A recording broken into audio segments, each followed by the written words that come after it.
अभी अभी हमने ये रिजल्ट किया कि intersection of two subspaces of a vector space is again a subspace of V. दो सबस्पेसेस के इंटरसेक्शन फिर से क्या आती है, एक सबस्पेस, लेकिन यूनियन के लिए ये रिजल्ट एप्लीकेबल नहीं है। इसके लिए हम एक एग्जांपल देंगे जिसमें वेक्टर स्पेस तो हमने ले लिया V3R, V3 का मतलब है R3, ठीक है। इसके हम दो सबस्पेसेस लेकर दिखाएंगे जिनकी यूनियन सबस्पेस नहीं आ रही। मान लो हमने पहला सबस्पेस ले लिया W1 जिसमें किस तरह के कोऑर्डिनेट्स हैं, x00 टाइप के, मीन्स जिसका सेकंड और थर्ड कोऑर्डिनेट 0 हो and first coordinate can be any real number. और W2 मैंने क्या ले लिया, जिसका फर्स्ट और थर्ड कोऑर्डिनेट 0 हो और सेकंड उसमें कोई भी रियल नंबर जा सकता है। इस तरह के 3 ट्रिपल टाइप के एलिमेंट W2 में जा रहे हैं। W1 में वो जा रहे हैं एलिमेंट्स जिनका सेकंड और थर्ड कोऑर्डिनेट 0 है, और W2 में वो एलिमेंट्स जा रहे हैं जिसका फर्स्ट और थर्ड कोऑर्डिनेट 0 हो। सेकंड यहाँ कुछ भी हो सकता है, y can be any real number. Now it is very easy to see that W1 is a subspace of V3 and W2 is also a subspace of V3. अब हम proof करके दिखाएंगे कि इनकी यूनियन जो है वो V3 का सबस्पेस नहीं बनेगी, ठीक है। इसके लिए हमने क्या किया, मान लो U मैंने ले लिया W1 में से ये एलिमेंट और V मैंने ले लिया W2 में से ये एलिमेंट। तो क्योंकि U W1 में है तो U भी यूनियन में जा रहा है, और क्योंकि V W2 में है तो V भी कहाँ जा रहा है, यूनियन में, ठीक है। अब हम इनका सम निकाल कर देखते हैं कि वो इस यूनियन में जाएगा या नहीं जाएगा। U प्लस V, U की वैल्यू पुट कर दी, V की वैल्यू पुट कर दी, इनको प्लस किया। कैसे जोड़ते हैं, फर्स्ट कोऑर्डिनेट में फर्स्ट जोड़ा, सेकंड में सेकंड जोड़ा, थर्ड में थर्ड जोड़ा। अब ये एलिमेंट ना तो W1 में जा रहा ना ही W2 में जा रहा, क्योंकि W1 में जाने के लिए सेकंड कोऑर्डिनेट 0 होना चाहिए था और W2 में जाने के लिए फर्स्ट कोऑर्डिनेट 0 होना चाहिए था। यहाँ पर हमें साथ में ये भी बता देना चाहिए कि where x and y are non zero, x is not equal to 0 and y is not equal to 0। इस तरह के u और v हमें सिलेक्ट करने हैं जिसमें कि ये भी नॉन जीरो हो और ये भी नॉन जीरो हो, ठीक है।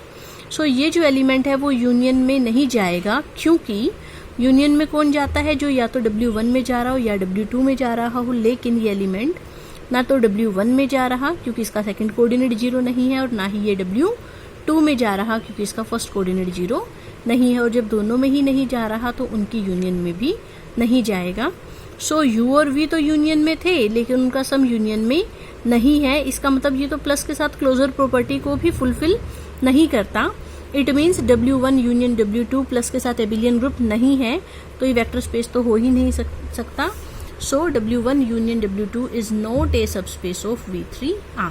तो ये हमने एक जनरल से एग्जांपल देखा जिसमें हमने क्या शो किया कि दो सबस्पेसेस की यूनियन फिर से सबस्पेस आए ऐसा जरूरी नहीं है, लेकिन अगर हम कुछ एक्स्ट्रा कंडीशन डाल दें तो ऐसा हो सकता है कि दो सबस्पेसेस की यूनियन फिर से क्या हो जाए, सबस्पेस। अब वो एक्स्ट्रा कंडीशन क्या है, उसके लिए हम एक थ्योरम करते हैं। The union of two subspaces is a subspace. दो सबस्पेसेस की यूनियन सबस्पेस आ जाएगी if and only if one of them is contained in the other. उनमें से कोई एक सबस्पेस दूसरे के अंदर कंटेन्ड होना चाहिए, मतलब कि या तो W1 कंटेन्ड होना चाहिए W2 में या फिर W2 कंटेन्ड होना चाहिए W1 में। दोनों में से कोई एक दूसरे का सबसेट होना चाहिए। रिपीट कर रही हूँ, सपोज VF के ऊपर एक वेक्टर स्पेस है, W1 W2 V के दो सबस्पेसेस हैं, तो W1 यूनियन W2 सबस्पेस कब बनेगा V का, इफ एंड ओनली इफ या तो W1 सबसेट हो W2 का या फिर W2 सबसेट हो W1 का। ये हमें प्रूफ करके दिखाना है। सो फर्स्ट पार्ट में हमने पहली लाइन तो लिख दी वही कि लेट W1 और W2 दो सबस्पेसेस हैं V के, और फर्स्ट पार्ट में हमने क्या मान लिया कि मान लो W1 सबसेट है W2 का, और हमें W1 यूनियन W2 को V का सबस्पेस प्रूफ करके दिखाना है। तो अगर W1 सबसेट है W2 का तो इन दोनों की यूनियन करेंगे तो आंसर क्या आएगा, W2 आ जाएगा। और ये तो हमें क्वेश्चन में सबस्पेस दे रखा है, क्योंकि ये सबस्पेस है और ये इसके बराबर है, तो ये पूरा भी क्या हो गया, subspace. So this is a subspace of V। सो इसको अगर माना तो हमने शो कर दिया कि यूनियन इज अ सबस्पेस। अब हम इसको मानेंगे कि मान लो W2 सबसेट है W1 का, अब की बार यूनियन करेंगे तो आंसर क्या आएगा, W1 आएगा। और ये हमें क्वेश्चन में सबस्पेस दे रखा था, इस वजह से W1 यूनियन W2 भी क्या हो गया, subspace of V।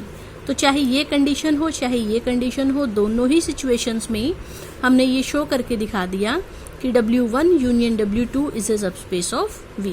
So main part है अब इसका कन्वर्स, कि अगर यूनियन सबस्पेस है तो हमें ये शो करना है कि पक्का या तो W1 सबसेट होना चाहिए W2 का, या फिर W2 सबसेट होना चाहिए W1 का। दोनों में से एक तो कम से कम दूसरे का सबसेट होना ही होना चाहिए। ठीक है, हम क्या करते हैं, इसका उल्टा मान लेते हैं कि मान लो ना तो W1 सबसेट है W2 का और ना ही W2 सबसेट है W1 का।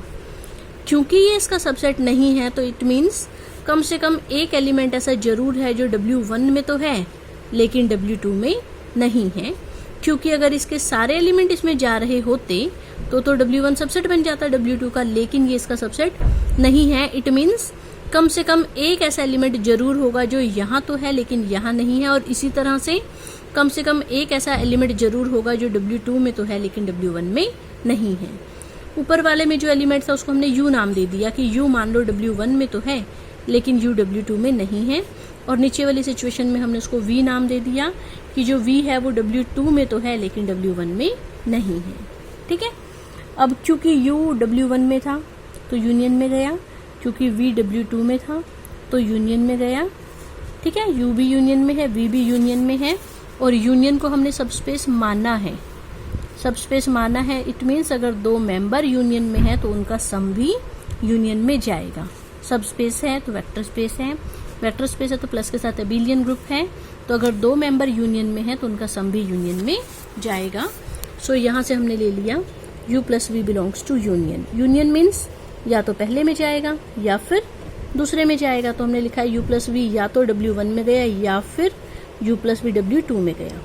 अब इस सिचुएशन में भी हम कॉन्ट्राडिक्शन दिखा देंगे और इस सिचुएशन में भी हम कॉन्ट्राडिक्शन दिखा देंगे, तो वहां से ये प्रूफ हो जाएगा कि जो हमने ये सपोज किया था कि ना तो ये इसका सबसेट और ना ही ये इसका सबसेट है, ये हमने सपोज ही गलत किया है। इसका मतलब दोनों में से कम एक तो दूसरे का सबसेट होगा ही होगा।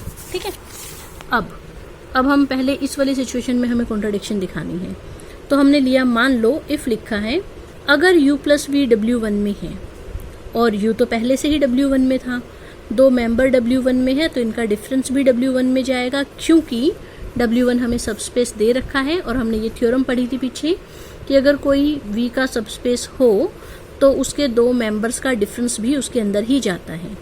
सो U प्लस V और U का डिफरेंस कहाँ गया W1 में, U से U कट के कितना बच गया V, V कहाँ जा रहा है W1 में, and this is a contradiction क्योंकि यहाँ हमने कहा था कि जो V है वो W1 में नहीं जा रहा।